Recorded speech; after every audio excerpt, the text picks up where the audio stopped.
GCDA യോഗത്തിൽ പ്രതിഷേധം. യോഗത്തിലേക്ക് ഇടിച്ചുകയറി youth Congress പ്രവർത്തകർ. കലൂർ സ്റ്റേഡിയത്തിലെ അശാസ്ത്രീയ നിർമ്മാണത്തിൽ ചെയർമാൻ മറുപടി പറയണമെന്നാവശ്യപ്പെട്ടുകൊണ്ടായിരുന്നു പ്രതിഷേധം.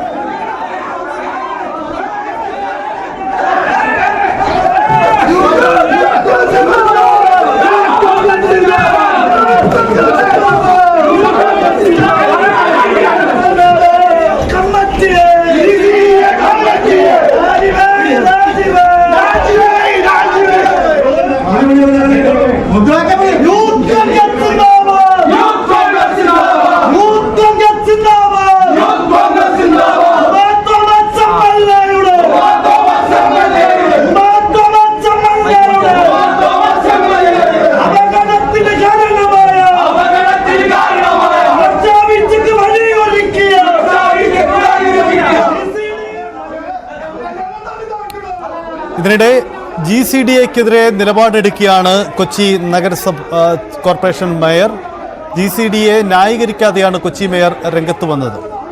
നൃത്തപരിപാടിക്ക് അനുമതി നൽകിയ യോഗത്തിൽ താൻ പങ്കെടുത്തിരുന്നില്ലെന്ന് മേയർ M. അനിൽകുമാർ പറയും. ഗവൺമെന്റ് അന്വേഷണത്തിന്റെ ഫൈനൽ റിപ്പോർട്ട് വരാതെ അതിൽ പോലീസ് ഇൻവോൾവ് ആണല്ലോ. അതിനുശേഷമല്ലേ സമാന്തരമായി മറ്റൊരു ഏജൻസിക്ക് വിജിലൻസിന്റെ അന്വേഷണത്തിന് സാങ്കത്യമുള്ളൂ. അപ്പോൾ അത് ആവശ്യപ്പെടാൻ അവർക്ക് അവകാശമുണ്ട്. പക്ഷേ നിയമപരമായി ഓരോ അന്വേഷണങ്ങൾക്കും അതിൻ്റെതായ പ്രത്യേകതകളുണ്ടല്ലോ. ഏതായാലും ഇത്തരം കാര്യങ്ങളുമായി ബന്ധപ്പെട്ട് തീർച്ചയായും GCD എക്സിക്യൂട്ടീവ് കമ്മിറ്റി ഈ കാര്യങ്ങളെല്ലാം പരിശോധിക്കുക തന്നെ ചെയ്യും.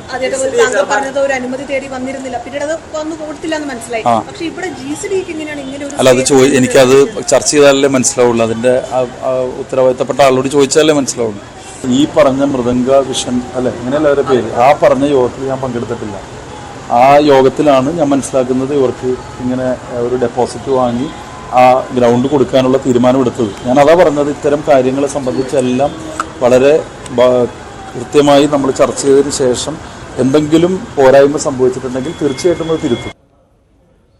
നവമി ദിനേശ് ചേരുന്നു. നവമി, GCDA ആദ്യം ഈ മൃദംഗാവിഷന് ഈ കലൂർ സ്റ്റേഡിയം അനുവദിച്ചില്ല, പിന്നീടാണ് ഇത് അനുവദിക്കപ്പെട്ടത്. അങ്ങനെ അനുവദിച്ചതുമായി ബന്ധപ്പെട്ട ചില തർക്കങ്ങൾ നിലനിൽക്കുന്നു എന്ന അഭ്യൂഹങ്ങൾക്കിടയിലാണ് ഈ GCDAക്ക് വീഴ്ച പറ്റിയെന്ന പരോക്ഷ നിലപാടെടുത്തുകൊണ്ട് കൊച്ചി മേയർ രംഗത്ത് വരുന്നത്. എന്താണ് ഇതിന്റെ രാഷ്ട്രീയം?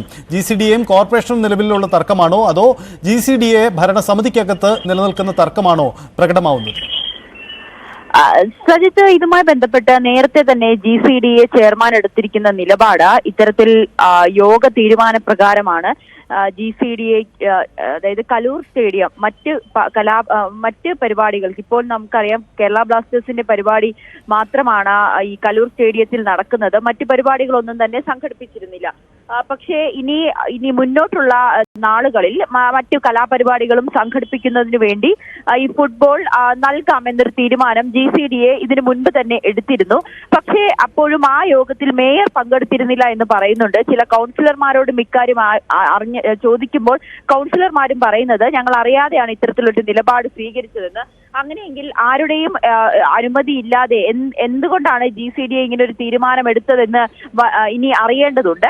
മറ്റൊരു കാര്യം, ഈ യോഗം ഇന്ന് സാധാരണയായി ചേരുന്ന എക്സിക്യൂട്ടീവ് യോഗമാണ്. ഈ യോഗത്തിലേക്കാണ് ഈ വിഷയം, ഈ ഒരു ഉമാ തോമസിന്റെ വീഴ്ചയുമായി ബന്ധപ്പെട്ട പ്രശ്നങ്ങളും തർക്കങ്ങളും വിവാദങ്ങളും ഒക്കെ നിലനിൽക്കുന്ന സാഹചര്യത്തിൽ ഈ വിഷയം കൂടി പരിഗണിക്കാം, ഈ ചർച്ച നടത്താമെന്ന് ഈ യോഗം തീരുമാനിക്കുകയായിരുന്നു. 11:30 ചേരേണ്ട യോഗം ആരംഭിക്കുന്നതിന് മുൻപ് തന്നെ ഈ ചന്ദ്രൻപിള്ളയുടെ ഓഫീസിലേക്ക് ഈ യൂത്ത് കോൺഗ്രസ് പ്രവർത്തകർ തള്ളിക്കയറുകയായിരുന്നു. ഇതിന്റെ ഉത്തരവാദിത്തം GCDA ഏറ്റെടുക്കണം, അതോടൊപ്പം GCDA ചെയർമാൻ രാജിവെക്കണം എന്നീ ആവശ്യങ്ങൾ ഉന്നയിച്ചുകൊണ്ടായിരുന്നു യൂത്ത് കോൺഗ്രസിന്റെ പ്രതിഷേധം. പിന്നീട് പോലീസ് എത്തി ഇവരെ മാറ്റുകയും ചെയ്തു. ഈ GCDA ചെയർമാൻ ഇപ്പോഴും പറയുന്നത് ഇത് ഏതെങ്കിലും തരത്തിലുള്ള വീഴ്ച സംഭവിച്ചിട്ടുണ്ടെങ്കിൽ അത് വിജിലൻസ് അന്വേഷിക്കട്ടെ, പോലീസ് അന്വേഷിക്കട്ടെ. ഇനിയും വരും ദിവസങ്ങളിലും ഇനി ഏതെങ്കിലും തരത്തിലുള്ള പരിപാടികൾ സംഘടിപ്പിക്കണമെങ്കിൽ അത് സ്റ്റേഡിയം വിട്ടുകൊടുക്കാൻ തന്നെയാണ് GCDAയുടെ തീരുമാനം എന്ന് തന്നെയാണ് ആവർത്തിച്ച് ചെയർമാൻ പറയുന്നത്. പക്ഷേ പരോക്ഷമായി വിമർശിച്ചുകൊണ്ട് തന്നെയാണ് മേയർ രംഗത്തെത്തിയിരിക്കുന്നത്. ഈ പരിപാടിയുടെ വീഴ്ചയുമായി ബന്ധപ്പെട്ട അശാസ്ത്രീയ നിർമ്മാണവുമായി ബന്ധപ്പെട്ട് മേയർ നേരത്തെ തന്നെ നിലപാടെടുത്തിരുന്നു. ഇത് താൻ അറിയാതെയാണ് ഇത്തരത്തിലൊരു അനുമതി നൽകിയതും ഈ പരിപാടിയുടെ തലേ ദിവസമാണ് തനിക്ക് ക്ഷണം പോലും ലഭിച്ചതെന്ന് മേയർ പറയുന്നുണ്ട്. ഒപ്പം വീഴ്ച സംഭവിച്ചത് ആർക്കാണെങ്കിലും അത് അന്വേഷിക്കട്ടെ, സംഘാടകർക്ക് വീഴ്ചയുണ്ടായി എന്ന് തന്നെ മേയർ പറയുന്നുണ്ട്. അതോടൊപ്പം എല്ലാവർക്കും ഇത്തരത്തിൽ പ്രതിഷേധിക്കാനുള്ള ഒരു അവകാശമുണ്ടെന്ന് കൂടി പറഞ്ഞുകൊണ്ടാണ് മേയർ യോഗത്തിലേക്ക് കയറിപ്പോയത്. എന്നാലും യോഗം ആരംഭിച്ചിട്ടുണ്ട്. യോഗത്തിന് അവസാനം നമുക്ക് എന്താണ് ഇനി GCDA ഈ കാര്യത്തിൽ വിലയിരുത്തുന്നതെന്നും ഇനിയും ഉള്ള മത്സരങ്ങൾക്ക് ഇനിയുള്ള പരിപാടികൾക്കും GCDA ഈ സ്റ്റേഡിയം വിട്ടുകൊടുക്കാൻ തന്നെയാണോ, ആ നിലപാടിൽ തന്നെ ഉറച്ചു നിൽക്കുകയാണോ, ഇതെല്ലാം നമുക്ക് വരും മണിക്കൂറിൽ അറിയാൻ കഴിയും. സജിത്ത്, യെസ്, ഇന്ന് GCDAയുടെ യോഗത്തിലേക്കാണ് വലിയ പ്രതിഷേധവുമായി രംഗത്തെത്തിയത്. ഇതിനിടയിലാണ് GCDAയും കോർപ്പറേഷൻ മേയറും തമ്മിലുള്ള തർക്കം കൂടി പ്രകടമാവുന്നത്. അത് രാഷ്ട്രീയ തർക്കമായി മാറുമോ? ചന്ദ്രപിള്ള CPMന്റെ മുതിർന്ന നേതാവാണ്, ഒപ്പം തന്നെ അനിൽകുമാറും CPM ഭരിക്കുന്ന കോർപ്പറേഷനാണ്. അതുകൊണ്ട് സ്വാഭാവികമായി തർക്കം ഒരു രാഷ്ട്രീയ തർക്കമായി CPMനകത്തും പ്രകടമാവുന്നുണ്ടോ എന്നതും പ്രധാനപ്പെട്ട കാര്യമാണ്. എന്തായാലും ഇക്കാര്യത്തിൽ GCDAയ്ക്ക് പരോക്ഷമായെങ്കിലും വീഴ്ച പറ്റിയെന്ന കാര്യമാണ് മേയർ പറയുന്നത്.